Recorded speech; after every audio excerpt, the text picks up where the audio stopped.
So I'm quite excited to introduce tonight's author, who is a friend to indie bookstores everywhere, Jami Attenberg.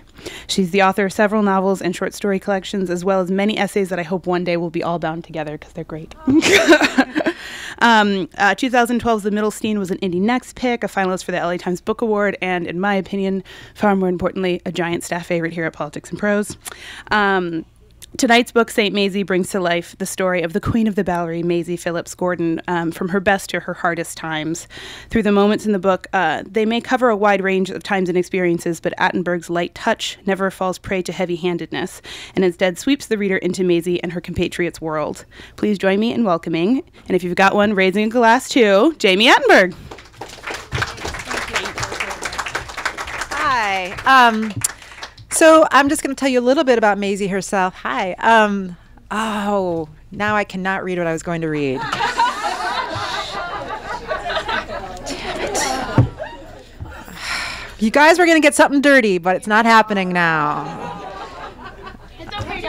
It's all right. I'm glad you're here. I'm glad you're here. Okay. Spoiled. Okay, so I'll tell you a little about Mazie. Well, and then I'll flip through some pages and find something to read. So Mazie was a real person. I first learned about her from a friend who told me about her and said that he thought she was the closest thing to a saint he'd ever heard of. And then I read about her in a collection of essays called Up in the Old Hotel by Joseph Mitchell. They were originally published in The New Yorker. And she ran a movie theater on Skid Row in New York City from the 1920s through the 1940s. She worked from 9:30 in the morning until 11 o'clock at night. And then she would walk the streets of the Bowery and she would help all the homeless men. And she would give them money. She would give them tiny bars of soap and tell them to go and wash themselves up. She would check them into flop houses. And she was known as the Queen of the Bowery in her time. And there were like all these like amazing mysteries in the essay though that I wondered about. Like she's very sort of saucy about her sexuality but mysterious, and you don't know where her money really came from, and you don't she was born Jewish, but she becomes really fascinated with the Catholic faith, and there are all these little secrets to it that I wanted to know more about. And so I read about her in that essay, and then I read her obituary, and then I read an article when she retired from the movie theater. And in that she said that she was retiring to write her memoirs, which either never got written or got written but never got published. And I really wanted to read them, so I decided to write them instead. So that was the original impetus for writing the book. What it has turned out to become after many drafts and revisions is it's as if someone has found her diary in the year 2000 and has decided to track down anybody who might have known her. So the spine of the book is her diary from the early 1900s through the 1940s, and then there's an oral history wrapped around it.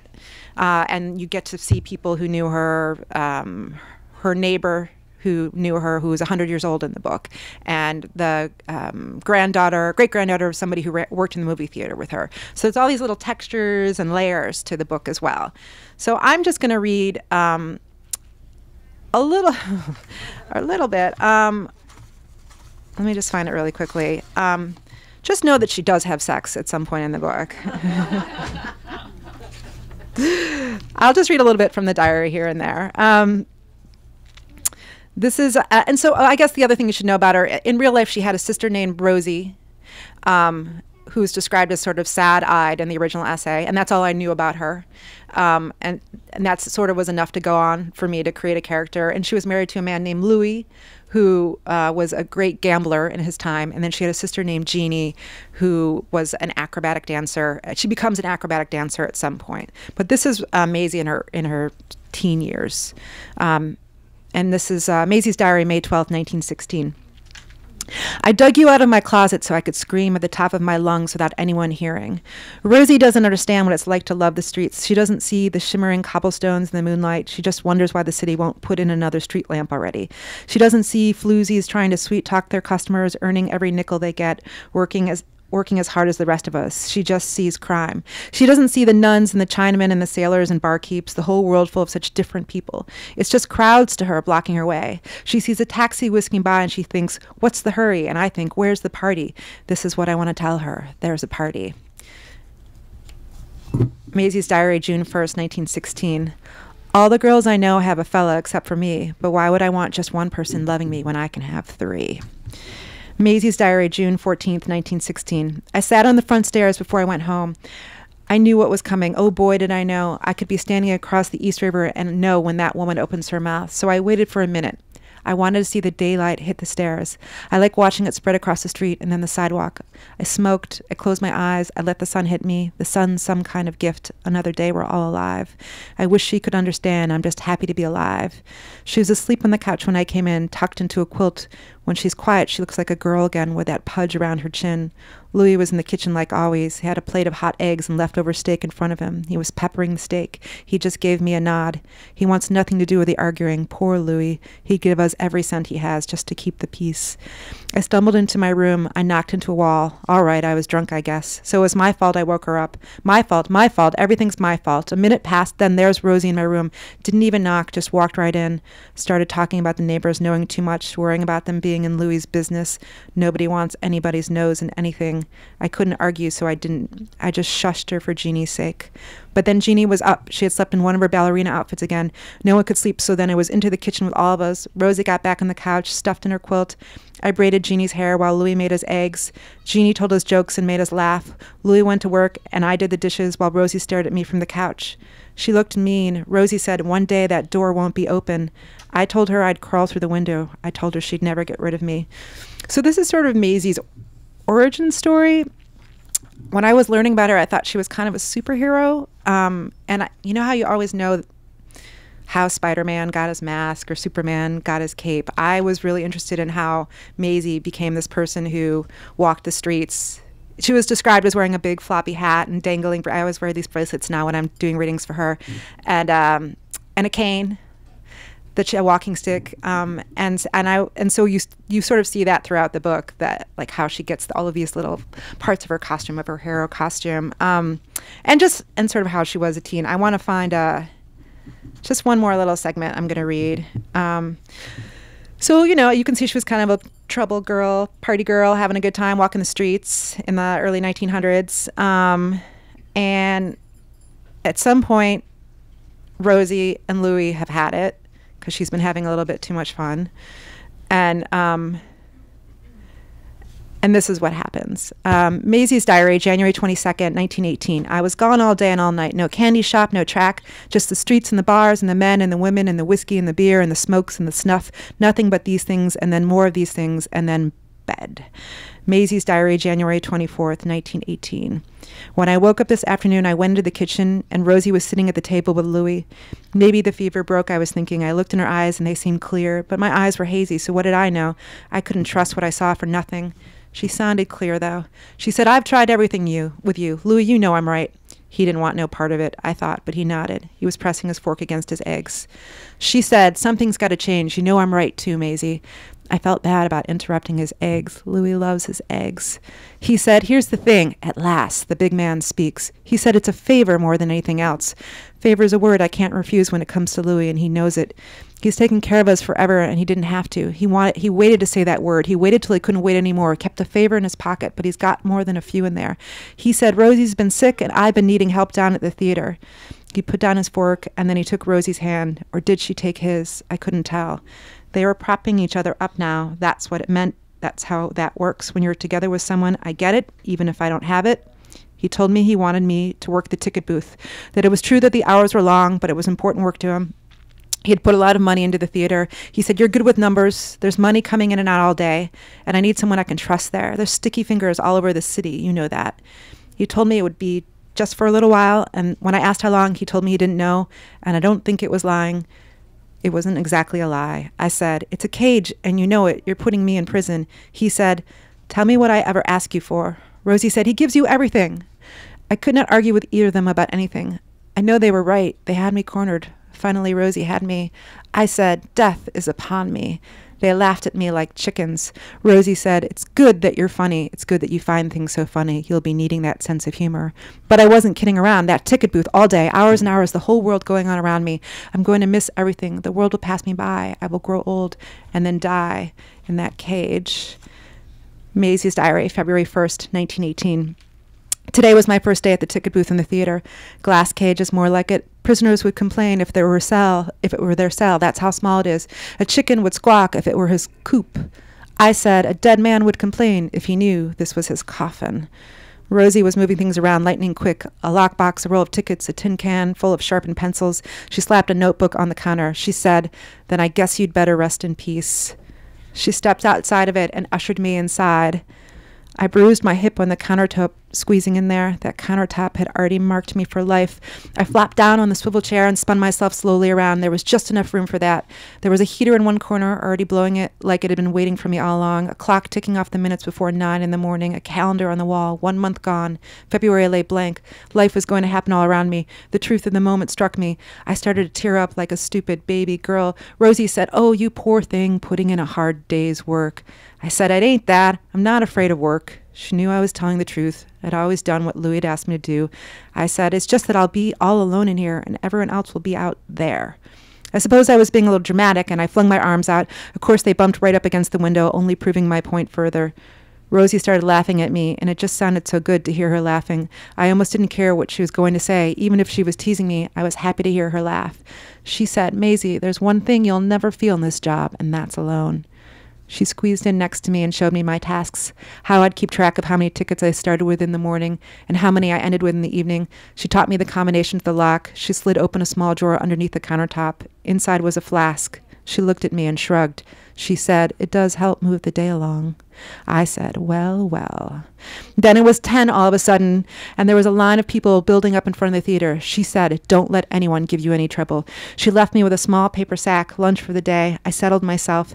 My hips and chest and belly all shifted into some kind of position, and I tried to sit up straight, but I knew I'd be slouching by the end of the day.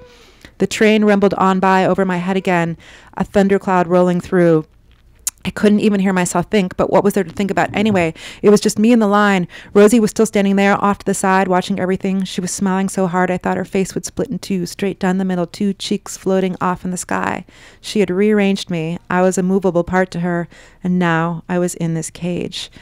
I slid aside the front guard to the cage and slotted it into place. The whole of the line took a step forward all at once, like they were taking one big breath together. I looked at them all. Women holding hands for their little ones, a few sailors and soldiers, more than a few men in suits looking like they might be trying to sleep off their night out on the Bowery. Then I got a little dizzy for a second. It's just a job, is what I was thinking. Finally, Rosie spoke. She said, "This is Mazie, and she's in charge now. And damn if they didn't all wave at me and say hello." I can answer questions, or I can talk more about Mazie. Do you want me to talk more about her? For a little bit? Okay, well, so I wrote, this is like the really cool story, which I hope I get to write about someday, which is that I never found a picture of her. And the way that she's described in the book, in Mitchell's book, is there's some brief description of her, but ultimately what stuck with me that she was a hazy version of Mae West, which is interesting because Mae West is a hazy version of Mae West. If you think about her, she's sort of on that soft focus lighting all the time. She's always a little blurry. So I had that in my mind, and I knew that she had dyed her hair blonde at some point, and that she was a brunette at one point. There was just all these little details that I knew, and it sort of gets really written into the book that the person who's putting all the information together in the book doesn't know what she looks like and is desperate to know what she looks like. And so I wrote the whole thing not knowing, and I made my peace with it. And then as soon as I turned in the final draft, my editor revealed to me that she had found a picture of her. But she had found it kind of like a month or two before I'd finished, like where I'd already done, like the book was done and I was just revising. So she just felt like it was going to throw me off from my revisions because I was so far in it, and she didn't want to do that. Which actually was like great, like a great editor move. You're shaking your head. You agree with me. You're a writer. You know. Yes. So she said, "But you don't have to see it if you want to." I was like, "Oh no, I want to see it." So I got to see the picture, and and it was her, which is it's her. The only and I saw it and I recognized her. But the only thing that I was missing was just her lips, which there's a wryness to her lips that I think comes out in the book anyway, where you could imagine that it would, that it's her. But that was like the one detail about it. So anyway, it was taken by this photographer named Todd Webb, who he studied with the Ansel Adams, and he was sort of like a B+ kind of photographer in the era, and he was walking the streets the same time as Mitchell, but he wasn't a big self-promoter.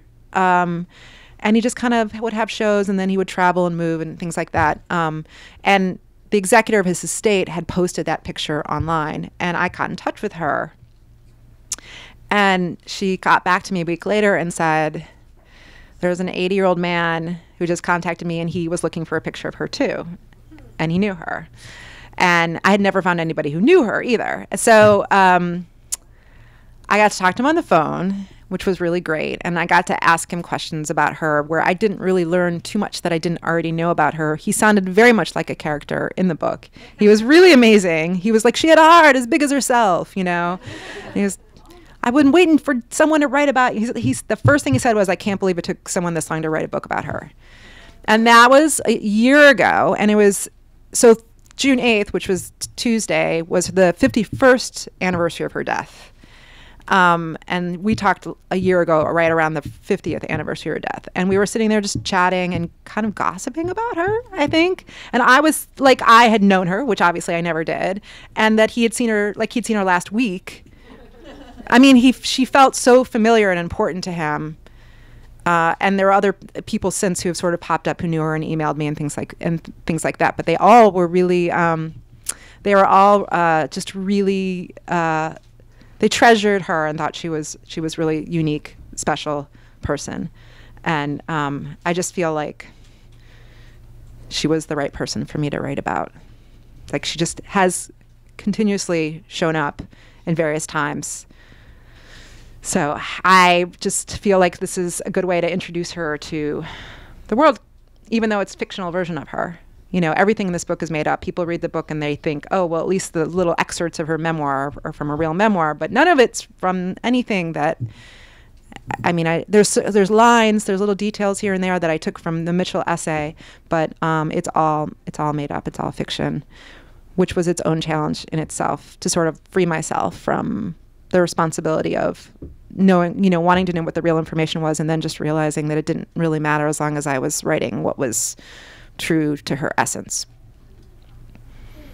Okay, does anyone have any questions at all? I will answer pretty much anything, I think. Okay. Is this on? Ooh. What is your favorite bit of writing advice to give to people? Oh, I should have an answer to this at the ready. I just think that it's the thing that people think is that something will happen right away, or that you're gonna, like, sparks are gonna just strike immediately. And the fact is, like, I wrote 4 books before anything really happened with my career, and that it was just an accumulation of hard work and accumulation of just years of put into it, and not just writing books, but writing essays and talking to people. And so I think that you have to, it takes a really long time to get good at your job. There's no shortcuts. That's not really advice. It just means do the work. But that's it. Like, you just have to keep going. I read your book. This book. It's just a joy, and it's a masterful piece. And I think you really nail the voice of this woman and all the other characters as well, and the language of the period. And I was interested in how you managed that. Well, I didn't want it to sound like so old timey. When you read books where it's just so clear that somebody has done all the research, and you get sort of trapped in the language.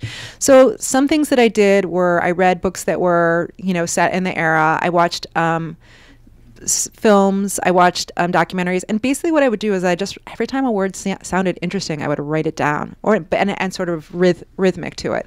And then when I felt like I wanted to, I would just tell the story in a really pure way.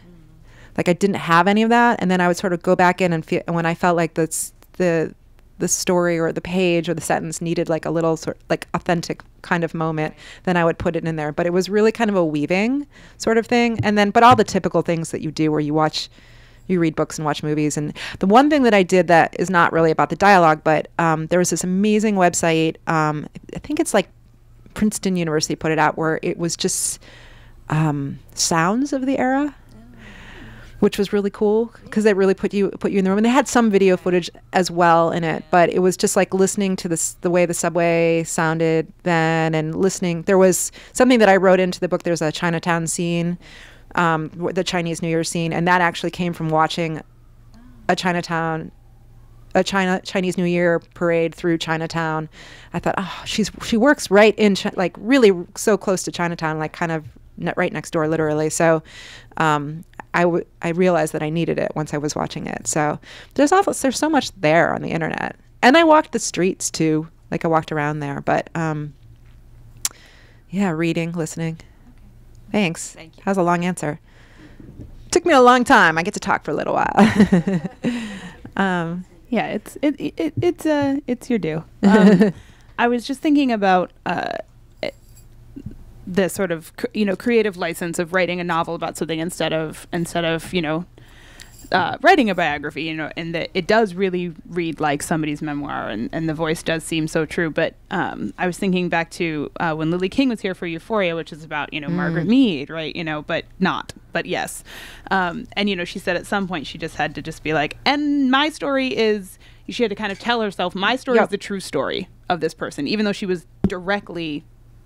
Completely flying in the face of facts at times. So yeah, was there kind of a moment where you're like, my Maisie's my Maisie, and I'm not going to worry about it? Or? Yeah, exactly. I mean, most of the book is actually leading up to the thing that we do know about, which is what Mitchell wrote about. I was more interested in the things that we didn't know about, and that gave me more freedom. And then even after I finished the first draft, one of my readers said, you need to actually show us more of the homeless men. But I was like kind of less interested in them because it was my story that I was interested, or her, my version of her story that I was interested in. But yeah, definitely I had to just like let myself go. I think part of that was once I started inventing characters that knew her.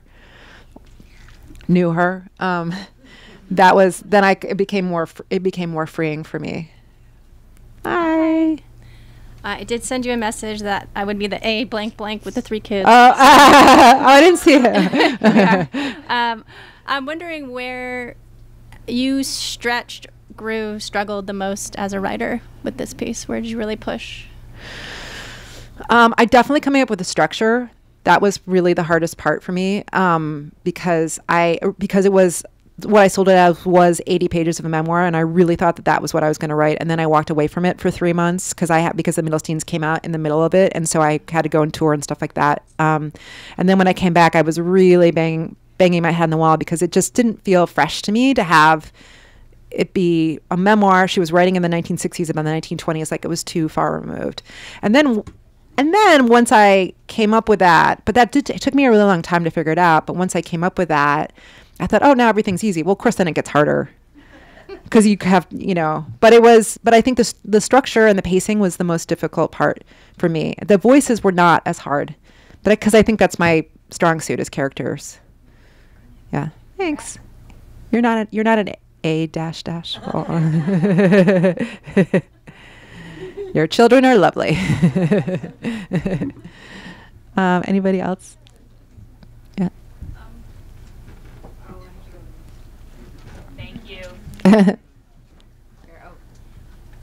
I just was wondering if there are any parallels, because they're with this book, to the Middlesteins in terms of the different personalities and the large personality in the center of it. Yeah, sorry to read. Was there more? No, somebody, I think it was the Chicago Tribune, said that both Edie and Mazie were guilt-ridden sensualists, which I would also use to describe myself. I was like, that's my new biography. Guilt. Yeah. I think so. I think that they're there's a decadence to both of them. but I also think like Edie was like an incredibly compassionate person who helped out people. Even though she was very angry, she also was somebody who helped everyone around her. And I think Maisy has an underlying anger to her. She's a little violent. She's the bouncer at the movie theater. She has that essence in her, even though she's also a compassionate person. So they're just both super strong-willed people. The families are a little dysfunctional. They're a little bit more dysfunctional, I think, in the Middlestein. Who's to say all families are messed up? But yeah, the themes are really family and compassion and guilt. That's common. That is a common theme. Probably write about that forever. I'm cool with that. Anybody else? Anyone? Anything? You can even ask me about the Middlesteins if you want to. I'm still getting asked to do book clubs for the Middlesteins. I'm over them. I'm over that family. But you could ask me if you really wanted to tonight. No? Okay. Well, I guess. We're going to start our signing. What? What am I doing next? That was good. I'm trying to write a ghost story, which I've never done before that at all. But there is a dysfunctional family in the ghost story, so don't worry, it's still going to be there. It's sort of about murdering your family in a way. That so far, I don't know. I don't know. I'm only 100 pages into it, and it's really. And then again, I'm being delayed by promoting this and other things. But I think that's good sometimes to just take a little time off and let it sit for a little bit and see what surfaces. But I don't know. I would love a couple more years to, I feel like I keep turning things around really fast, and it would be nice to just slow down a little bit. And I did last fall, I wrote like half a book and then I threw it away because it was fine. I just like had to get rid of whatever was in there. I published some chapters from it in various places, but, it was just like another bitter city girl story, and I don't know how many more of those I need to write. So I kind of like write them in between books. Like I go and I write like half a book or a whole book of like a bitty, or like a novella of like a bitter city girl book, and I'm like, and then I get rid of it, and then I move on to whatever the next thing is. Yeah. What books or authors do you like to read? She asked what books or authors that I like to read. Well, so the kind of the mothership for this book is Grace Paley and all of her stories. If you've never read her before, do you guys have Grace Paley here? So good. Her collected stories are really, really amazing, and they're like kind of like New York City, early 1900s, and it's all voice and it's all first person. Wonderful, wonderful work. I read a lot of my friends' books. There's a lot of stuff coming out this fall. Lauren Groff has a book coming out called Fates and Furies. It's going to be really amazing. I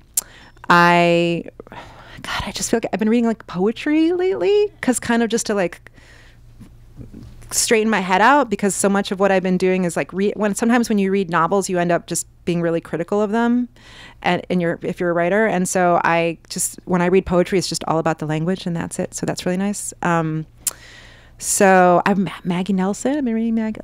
Yeah, Maggie Nelson's really great. I'm saving the Argonauts for this fall, because it's going to be like a little reward for my brain for, I don't know, because I just think it'll be great. But Bluets by Maggie Nelson is really fantastic. And I read that when I was writing the final third of St. Mazie, I read that, and it was just a very freeing moment. I don't know. I feel like I read everything. I'm trying to read. I feel like I have read so many like I only get sent like middle class white people novels to blurb, and like really over it, because I feel like I would like to like my world is bigger than that, and you spend so much time once you people want you to write blurbs, you spend a lot of time considering it.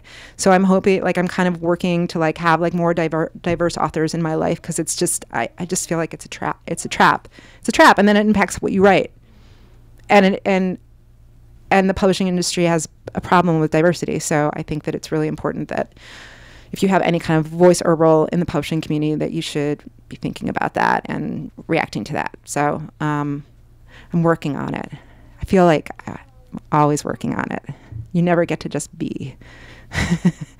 So anybody else? We can walk around the bookstore and I'll pick books up for you later if you want. That looks good. That looks good. Yeah, I'll do that. I'm a former bookseller, so I'm happy. I still get to work on Christmases and stuff like that. So I don't know. Just Kids by Patti Smith. I love that book. Have you ever read that? Such a good book, right? I love that book. That's a great New York book. I should make up like a list of great New York novels. Oh, okay, maybe I'll do that. That was a good. But yeah, I mean, Up in the Old Hotel, the Joseph Mitchell book, if you haven't read it before, is so wonderful. It's kind of like a season book because it's long. It takes a while to. I mean, I read it really fast. Low Life is a really great. Like, it's kind of centered around the gangs of New York era. That's a really great book. I read Amusing the Million, which is like you'd have to order it, special order it, but it's just a history of Coney Island that was wonderful. Yeah, those were kind of the big three books that I read. If you're into New York stuff or history, that kind of thing. And I'm really not. Like, I kind of don't really. I'm not like I never wanted to write a historical novel because I don't really read that many of them. But I just loved her, and then I actually was just talking to someone about it the other day. They asked me if writing this book had changed my relationship with New York. I've lived there since 1998, and it's a complicated place, and I have a complicated relationship with it. And I said it was like I went on a long weekend with New York, and I got to know it really well. So it did change the way I felt about it because I didn't know as much. I just didn't know like the heart of it in the same way. I didn't know the history. When you learn the history about a place, it has to change you just see the streets differently and the buildings. I would go and I would look out on the Lower East Side and I would see these buildings and you could tell which ones were old and which ones were new. And I had to remind myself that the landscape didn't look the same, that I had to sort of crop things out, that kind of thing, to get the sense of what it was. Okay. Anybody else? Did you guys get drinks? Cocktails? Okay. All right. Well, thank you very much. Thank you.